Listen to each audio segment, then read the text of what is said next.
प्रिय श्रोताओं, आप सभी का स्वागत है हमारे शो में। दो बड़े मूल्यवान शब्द हैं, अपेक्षा और उपेक्षा। दोनों का अर्थ तो है देखना।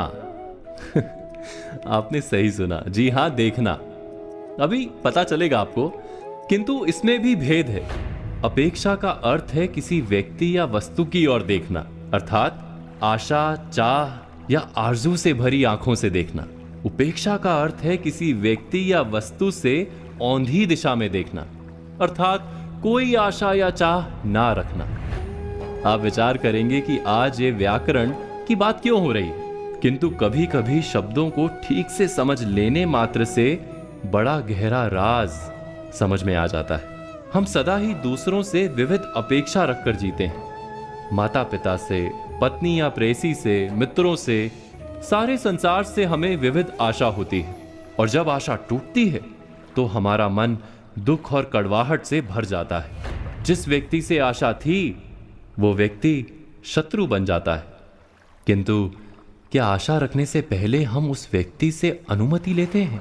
पूछते हैं उससे कि क्या मैं आपसे ये आशा रख सकता हूं? इस पर हमें विचार करना होगा कि हम जिनसे किसी भी प्रकार की आशा रखते हैं, क्या उनसे अनुमति लेते हैं? नहीं।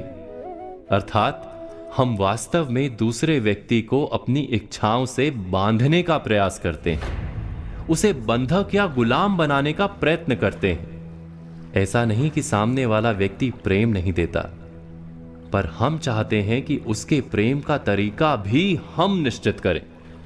फिर जब वो व्यक्ति स्वतंत्र हो जाता है, हमारी आशा पूर्ण नहीं होती, तो शत्रुता और बैर निर्मित हो जाता है। और विचित्र है कि जब कोई हमें बंधक बनाने का प्रयास करता है तो हम तिलमिला जाते हैं, विरोध करते हैं, किंतु दूसरों को बंधक बनाने का प्रयत्न फिर भी नहीं छोड़ते। क्यों ऐसा करते हैं ना? हम गहराई से विचार करेंगे तो तुरंत ही समझ में आएगा कि हम वास्तव में चाहते हैं कि हमारे जीवन का भार कोई दूसरा उठा ले। बस इतनी सी बात है। हमारे अंतर में आत्मविश्वास की कमी और आलस की अधिकता, यही है हमारी अपेक्षाओं का मूल कारण। क्या ये सत्य नहीं? हमारे अंतर में आत्मविश्वास नहीं होता कि हमारा भार हम स्वयं उठा पाएंगे। वो हमारी निर्बलता है, और हमारी निर्बलता के कारण ही हम दूसरों से अपेक्षा रखते हैं। अंत में अपने जीवन को कड़वाहट से भर देते हैं।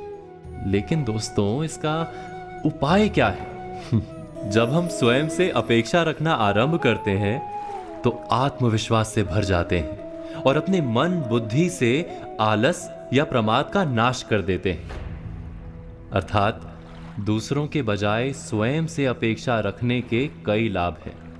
प्रथम, दूसरों का प्रेम, जो कभी हमारी अपेक्षा के तले छुपा हुआ था, वो स्पष्ट देखते हैं।